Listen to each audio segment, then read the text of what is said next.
వర్ధిల్లాలి ప్రజా పోరాటాలు వర్ధిల్లాలి.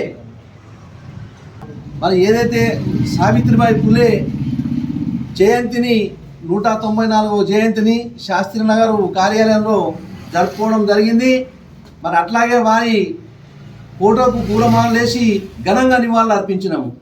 ఏదైతే సావిత్రిబాయి పులే గారు ఉన్నారో 1831 జనవరి 1న జనవరి 3వ తారీఖున మరి మహారాష్ట్ర రాష్ట్రం సతారా జిల్లాలో మరి నాయగాం గ్రామంలో లక్ష్మీబాయి గోవిందులకు జన్మించినటువంటి పుత్రిక సావిత్రిబాయి పులే. మరి ఆ రోజు ఆమె 9 సంవత్సరాల వయసులోనే సావిత్రిబాయి పులే గారు మరి జ్యోతిబాయి పులే గారిని వివాహం చేసుకున్నారు.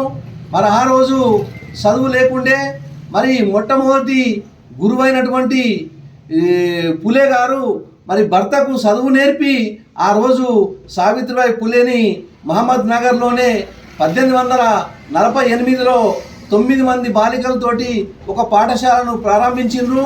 మరి ఆ రోజు మతోన్మాద బ్రాహ్మణవాదులు అగ్రవర్ణాలు ఈ ఆడామే చదువును చెప్పుతుంది మరి ఆడపిల్లలకంటూ ఆ రోజు బురద విసరడము, రాళ్లతోటి కొట్టడము, హేళన చేయడము, రకరకాల చిత్రవద చేసిన ఉడక మరి ఆమె ఆ చీర మీద లోపలికి పోయి మరొక చీరను తీసుకొచ్చుకొని మళ్ళీ లోపల చీర మార్చుకొని వచ్చి మరి సావిత్రిబాయి పులే గారు ఆ విద్యని బాలికలకు చెప్పడం జరిగింది.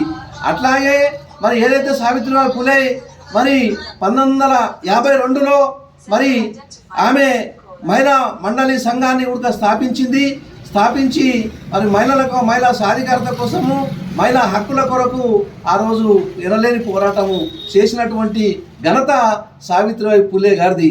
మరి అట్లాగే 1973 సత్యశోధక్ అనే సంస్థను స్థాపించి మరి మూఢనమ్మకాలను, బాల్య వివాహాలను మళ్ళా అట్లాగే ఏదైతే మతోన్మాద బ్రాహ్మణ వాదుల మీద పోరాటం చేసి ఘన విజయాన్ని సాధించినటువంటి ఘనత ఇలా సావిత్రిబాయి పులేది. మరి అట్లాగే 1968లో మరి అంటరానితనం మీద మరి సంఘాన్ని స్థాపించి కుల నిర్మాణ పోరాటాన్ని చేయడం కూడా జరిగింది. ఏదైతే 1896లో మహారాష్ట్ర రాష్ట్రంలో ప్లేగు వ్యాధి వచ్చి అనేక మంది చనిపోయినరు, అనేక మంది అనాథ పిల్లలైనరు.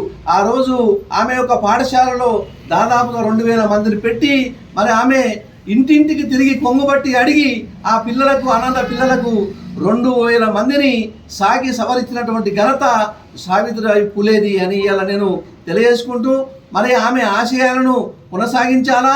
అట్లాగే ఇప్పుడు రానున్న కాలంలో యువత కూడా సావిత్రిబాయి పులే జ్యోతి గారి యొక్క ఆశయాలను తీసుకెళ్ళి ఇలా యువత రాజకీయాలకు రావాలని నేను సిపిఎం పార్టీగా ఈ యువతకు ఇప్పుడు విజ్ఞప్తి చేస్తున్నాను.